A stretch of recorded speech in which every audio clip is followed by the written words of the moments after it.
السلام علیکم ورحمۃ اللہ وبرکاتہ نحمدہ ونصلی علی رسولہ الکریم اما بعد۔ امید کرتے ہیں آپ تمام سسٹرز خیر و عافیت سے ہوں گی اور ایمان کی بہترین حالت میں ہوں گی۔ اللہ رب العزت سے دعا ہے آپ کی طرف ہر بڑا شر خیر و بدل دے، آمین آمین۔ پیارے سسٹرز، ہم لوگ سورہ نساء کی آیت مبارکہ 126 تک ترجمہ تفسیر پڑھ چکے تھے۔ آج آیت مبارکہ 127 سے سٹارٹ کریں گے اور دعائیں مبارکہ پڑھنے کی کوشش کریں گے۔ تو آئیے لیسن سٹارٹ کرتے ہیں۔ رب اشرح لی صدری ویسر لی امری واحلل عقدۃ من لسانی یفقہوا قولی اللہم بارک لنا فی اوقاتنا اللہم فقہنا فی الدین اللہم انی اسألک الہدی والتقی والعفاف والغنی اللہم الہمنی رشدی واعذنی من شر نفسی اعوذ باللہ من الشیطان الرجیم وَيَسْتَفْتُونَكَ فِي النِّسَاءِ قُلِ اللَّهُ يُفْتِيكُمْ فِيهِنَّ وَمَا يُتْلَى عَلَيْكُمْ فِي الْكِتَابِ فِي يَتَامَى النِّسَاءِ اللَّاتِي لَا تُؤْتُونَهُنَّ مَا كُتِبَ لَهُنَّ وَتَرْغَبُونَ أَن تَنكِحُوهُنَّ وَالْمُسْتَضْعَفِينَ مِنَ الْوِلْدَانِ وَأَن تَقُومُوا لِلْيَتَامَى بِالْقِسْطِ وما تفعلوا من خير فإن الله كان به عليما وإن امرأة حافت من بعلها نشوزا أو إعراضا فلا جناح عليهما أن يصلحا بينهما صلحا والصلح خير وأحضرت الأنفس الشح وإن تحسنوا وتتقوا فإن الله كان بما تعملون خبيرا۔ ٹرانسلیشن۔ وَيَسْتَفْتُونَكَ فِي النِّسَاءِ، اے نبی صلی اللہ علیہ وسلم، وہ لوگ آپ سے عورتوں کے بارے میں فتویٰ طلب کرتے ہیں۔ قُلِ اللَّهُ، آپ فرما دیجئے،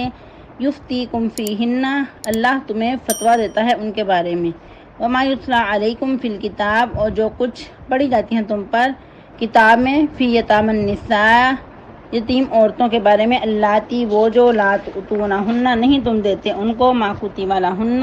جو کچھ لکھا گیا ان کے بارے میں، وترغبون، اور تم رغبت رکھتے ہو، ان تنکحوہن، یہ کہ تم نکاح کر لو ان سے، والمستضعفین، اور کمزور، من الولدان، بچوں میں سے، وان تقوموا، اور یہ کہ تم قائم رہو، لیلیتامی، یتیموں کے بارے میں، بالقسط، ساتھ انصاف کے، وما تفعلوا من خیر، اور جو بھی تم کرو گے بلائی میں سے، فإن اللہ، تو بے شک اللہ تعالیٰ، کان ہے، بہ علیما، ساتھ اس کے خوب جاننے والا۔ وإن امرأة خافت من بعلها نشوزا، اور اگر کوئی عورت ڈرتی ہے اپنے شوہر کے بارے میں، نشوزاً، چڑھائی کرنے کے بارے میں، او اعراضاً، یا اعراض سے، فلا جناح علیہما، تو نہیں گناہ ان دونوں پر، ان یصلحا بینہما صلحا، یہ کہ وہ آپس میں صلح کر لیں، صلح کرنا، والصلح خیر، اور صلح کرنا ہی اچھا ہے، وَأُحْضِرَتِ الْأَنفُسُ الشُّحَّ، اور مائل ہوتی ہیں جانیں بخل کی طرف، وَإِن تُحْسِنُوا وَتَتَّقُوا، اور اگر تم نیکی کرو اور تقوی اختیار کرو، فإن اللہ، تو بے شک اللہ تعالیٰ، کان ہے، بما تعملون خبیرا، ساتھ اس کے جو بھی تم اعمال کر رہے ہو، خوب باخبر۔ تفسیر۔ آیت مبارکہ 127 سے۔ وَيَسْتَفْتُونَكَ فِي النِّسَاءِ، اے نبی صلی اللہ علیہ وسلم، یہ لوگ آپ سے عورتوں کے بارے میں فتویٰ پوچھتے ہیں۔ جیسا کہ ہم لوگ سورہ نساء کے سٹارٹ میں پڑھ چکے تھے کہ یہ سورہ مبارکہ اسپیشل ان عورتوں، بچیوں اور کمزور بچوں کے بارے میں نازل ہوئی کہ جن کو حقوق سے دور رکھا جاتا تھا، ان کو حقوق ادا نہیں کیے جاتے تھے، ہر طرح کے حقوق ان کے پامال کیے جاتے تھے۔ تو اللہ رب العزت نے معاشرے کے کمزور لوگوں کو حقوق دلانے کے لیے اسپیشل یہ آیت مبارکہ نازل کی۔ اس سورت کا کیا نام تھا؟ سورہ نساء۔ عورتوں کے بارے میں یہ احکامات اسپیشلی نازل کیے گئے۔ پھر ہم لوگوں نے کافی ڈیٹیل سے اس کے بارے میں پڑھا، تو وہی مسائل دوبارہ سے کنٹینیو کیے جا رہے ہیں۔ تو اللہ رب العزت کیا فرما رہے ہیں؟ اے نبی صلی اللہ علیہ وسلم، آپ فرما دیجئے، اللہ رب العزت تمہیں ان کے بارے میں فتویٰ دیتا ہے، اور پھر مزید جو کچھ یتلا علیکم، پڑھا جاتا ہے، فی الکتابی، کتاب میں، فی یتامی النساء، یتیم عورتوں کے بارے میں، اللاتی، وہ جو لا تؤتونہن، تم نہیں دیتے ان کو، ما کتب لہن جو کچھ ان کے بارے میں لکھا جا چکا، یعنی کہ ان کا حق مہر جو کہ عورت کا حق ہے وہ تم ان کے دینے کے لیے تیار نہیں ہوتے۔ مزید اس آیہ مبارکہ کو سمجھنے کے لیے سورہ نساء کا ابتدائیہ دیکھ لیتے ہیں کہ اس وقت کیا کیا کچھ ظلم و ستم ڈھائے جاتے تھے اور کس طرح یتیم لڑکیوں کے ساتھ بے انصافی کی جاتی تھی، کس طرح ان کے حقوق پامال کیے جاتے تھے۔ جس طرح کہ آیہ مبارکہ 3 میں اللہ رب العزت فرما رہے ہیں وَإِنْ خِفْتُمْ أَلَّا تُقْسِطُوا فِي الْيَتَامَىٰ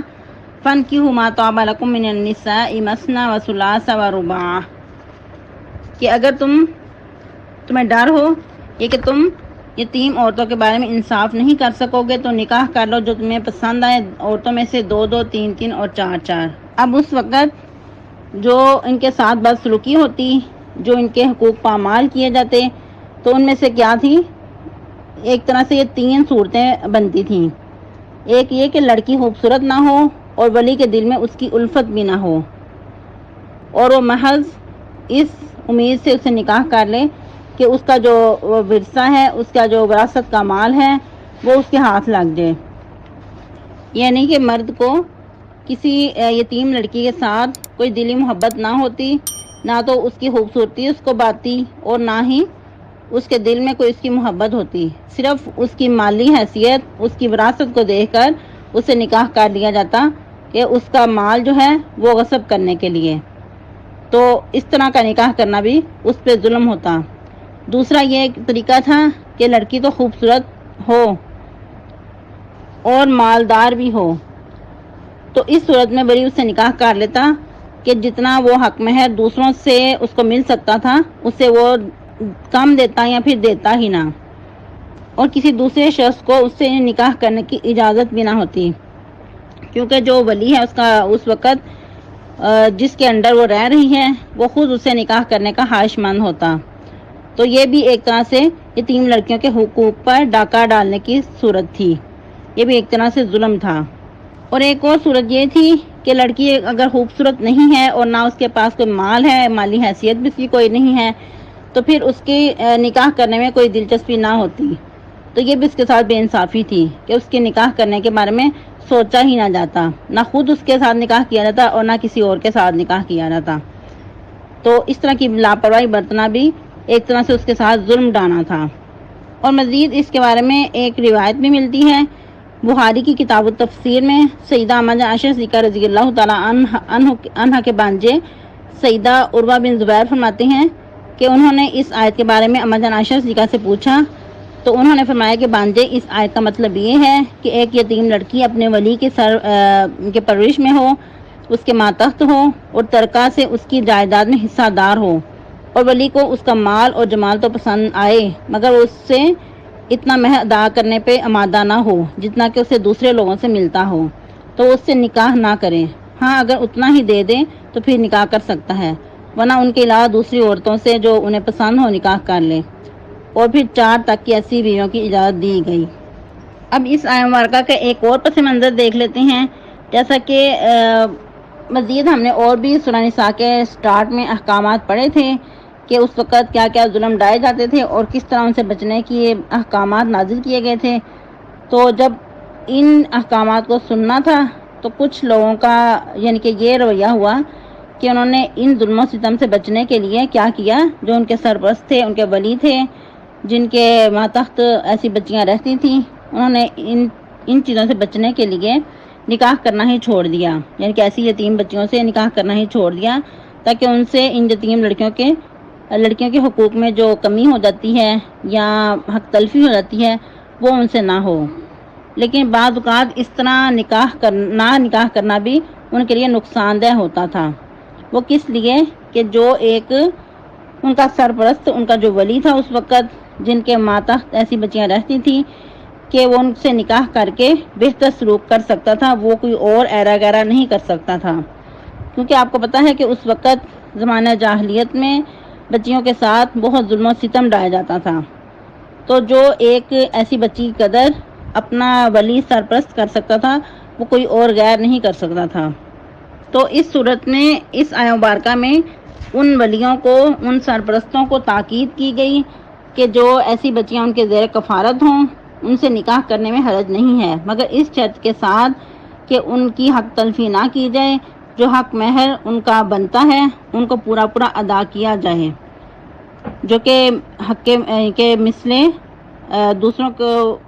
دینے کا معروف طریقہ ہو، یعنی کہ جتنا باقی عورتوں کو دیا جاتا ہے اس کے مثل ایسی بچیوں کو بھی دیا جائے، تو پھر ایسی بچیوں کے ساتھ نکاح کرنے میں کوئی حرج نہیں ہے، بلکہ سرپرست جو ولی تھے ان کو چاہیے تھا کہ لازمی ایسی بچیوں سے نکاح کریں تاکہ وہ ان کا سہارا بن سکیں۔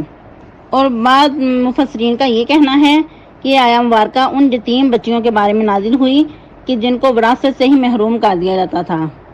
جس طرح کہ ہم نے ابتدا میں بھی پڑھا تھا کہ زمانہ جاہلیت میں یہ بھی طریقہ ہوتا تھا کہ اگر کوئی کسی عورت کا شوہر فوت ہو جاتا تو اس بیوی کو بھی وراثت سے محروم کر دیا جاتا، اور اگر کوئی یتیم بچیاں ہوتی تو ان کو بھی وراثت سے محروم کر دیا جاتا، ان کو بھی کوئی حقوق نہ دیے جاتے۔ البتہ جو لڑکے ہوتے، چھوٹے بچے ہوتے، اور وہ بھی جو لڑائی کے گر جانتے تو ان کو اس میں سے حصہ دیا جاتا،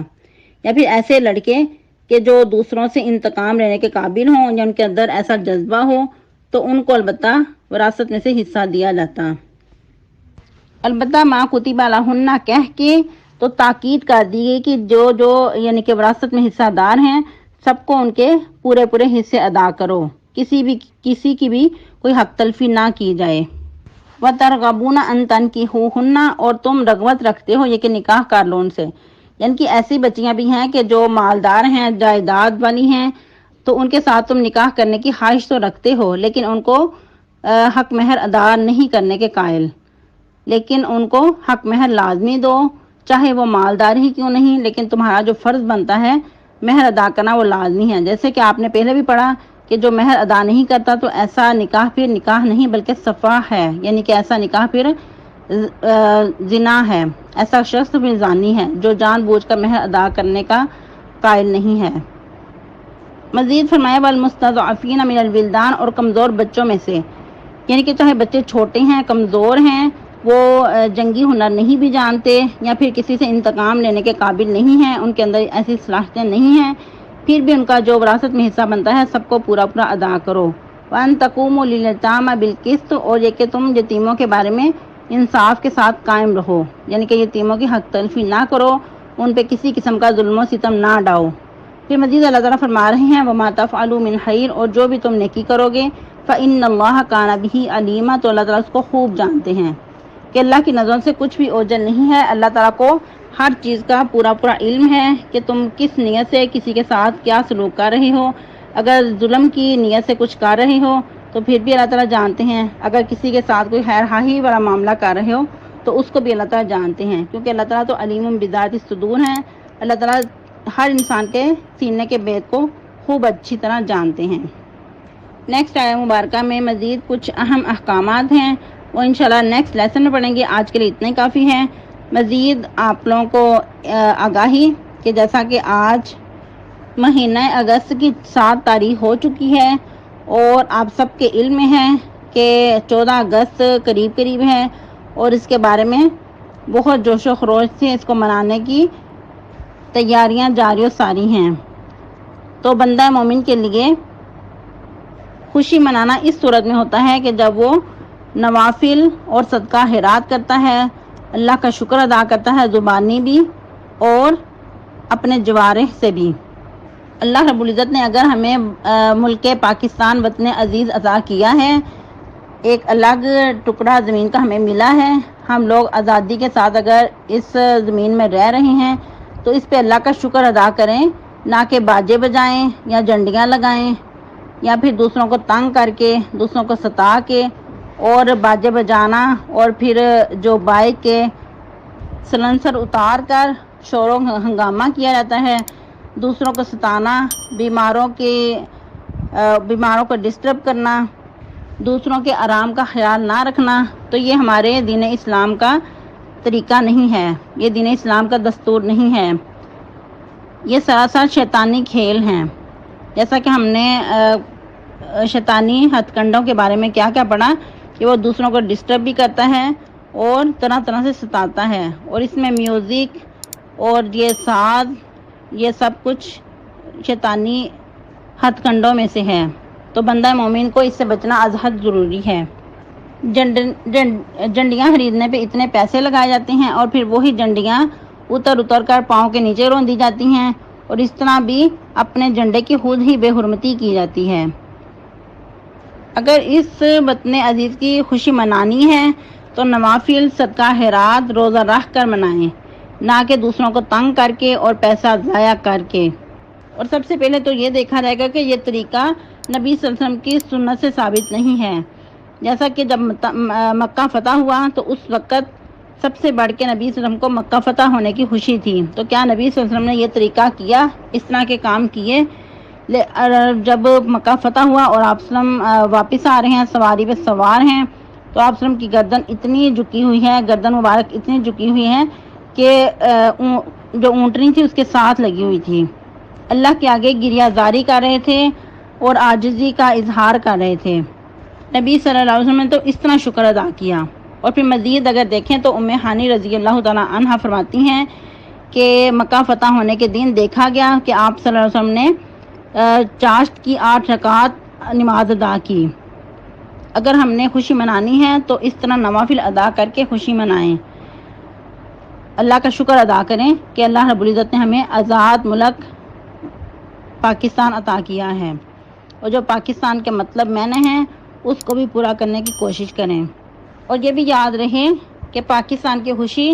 مکہ سے بڑھ کر نہیں ہو سکتی۔ اگر مکہ آزاد کرنے کی خوشی میں ایسا نہیں کیا گیا تو پھر کہاں سے جواز نکلتا ہے کہ ہم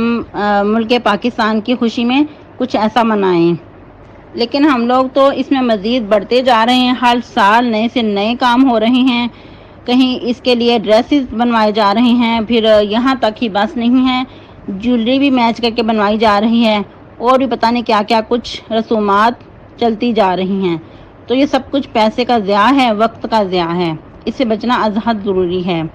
اس کے لیے اپنے بچوں کو پیار سے سمجھائیں۔ بچے دیکھا دیکھی ضرور ضد کرتے ہیں، لیکن ان کو سمجھائیں کہ یہ ہمارے دین کا شعار نہیں ہے۔ دین کے شعار میں سے کیا ہے؟ عید الاضحیٰ اور عید الفطر، تو ان کو ہم خوشی سے منائیں گے۔ اس وقت آپ پیار پیار ڈریسز بنوائیں، جویلری بنوائیں، لیکن یہ